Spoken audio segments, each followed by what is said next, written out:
अस्सलाम वालेकुम व्यूवर्स, आज हम तुख्मे पलंगा और गूंद कतीरा का शरबत बनाने की रेसिपी आपके साथ शेयर करेंगे। इसको बनाने के लिए हमें 1 टेबलस्पून गूंद कतीरा चाहिए और इसके साथ हमें 1 टेबलस्पून ही तुख्मे पलंगा या बेसल सीड चाहिए और इसके साथ हमें ये इलायचियाँ हैं, सब्ज़ इलायचियाँ चाहिए 3 से 4 या 4 से 5 आप ले लें।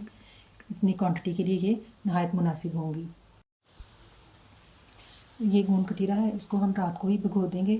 इसको भीगने के लिए और फूलने के लिए वक्त चाहिए, इसलिए हम इसको रात को भिगोएंगे। और जो सब्ज़ इलायची है इसको भिगोने की ज़रूरत नहीं है और जो बेसल सीड है या तुख्मे पलंगा है इसको भी रात को भिगोने की ज़रूरत नहीं। जब आपने इस्तेमाल करना है उससे आधा घंटा या 20 मिनट पहले आप इसको नीम गर्म पानी में भिगो दें तो ये फूल जाएंगे। गूंद को हमने अच्छी तरह से धो लिया है। इसे धोने के बाद हम इसमें पानी डाल देंगे और ये पूरी रात के लिए इसको भिगो देंगे। उसमें थोड़ा सा पानी नहीं डालना क्योंकि जब ये फूलेगी तो ये अपनी मिक़दार जो है वो ज़्यादा कर लेगी, ये काफ़ी सारी हो जाएगी। तकरीबन हमने ये प्याला जो है वो आधे से ज़्यादा कर दिया है।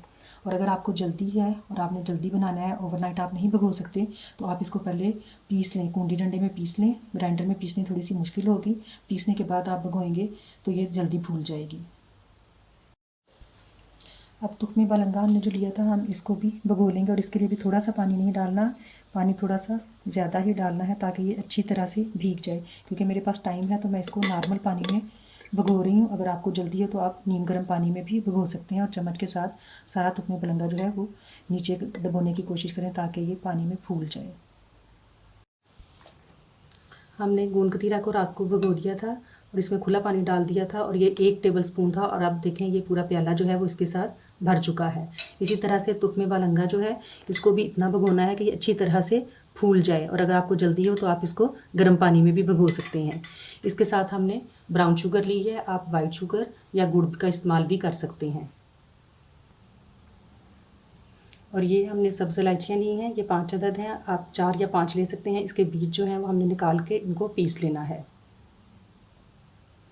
ये इलायचियों को मैं बीज जो हैं इनके अलग कर दूंगी छिलके से और छिलके निकाल देंगे और इनके बीज जो हैं उनको हम पीस लेंगे।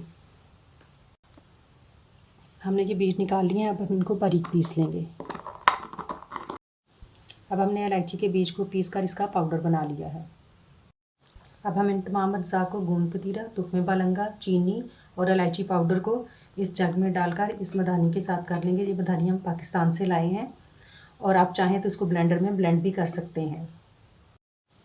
अब हमने इन तमाम चीज़ों को जग में डाल लिया है और हम इन्हें मिक्स कर लेंगे इस तरह से और बाद में इसके अंदर और पानी भी शामिल कर लेंगे।